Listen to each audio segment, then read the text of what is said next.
assemble the CPU.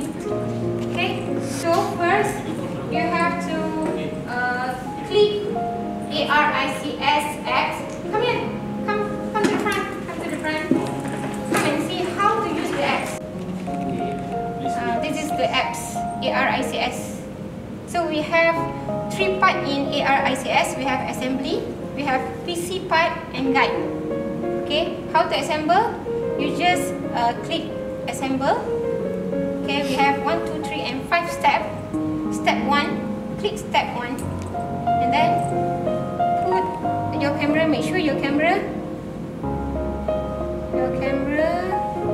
on this paper. This one. This is a 3D. See?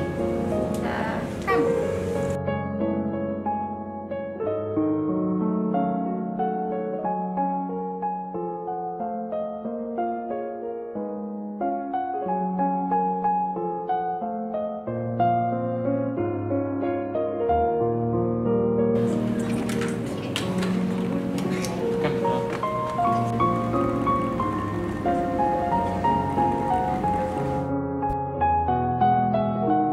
Hai, nama saya Kabilan anak lelaki Keswen. Saya dari kelas DDD1E.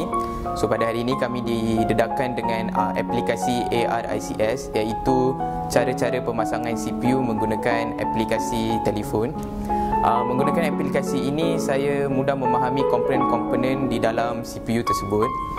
Selain itu, aplikasi ini memanfaatkan murid-murid seperti kami untuk belajar tentang cara-cara pemasangan CPU ini bukan saja di dalam kelas tapi di luar kelas juga.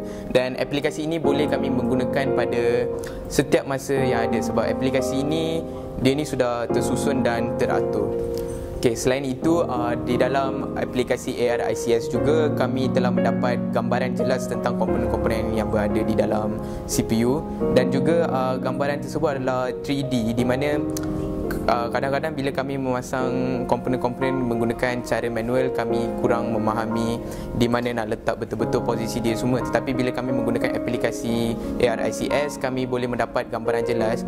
Dan aplikasi ini juga menggunakan, seperti yang saya kata tadi, menggunakan 3D. So semasa animation tu dimainkan, kami boleh mendapat tahu cara pemasangan dia yang betul, dan ini mengelakkan kami daripada salah pasang komponen tersebut yang boleh mengakibatkan kerosakan.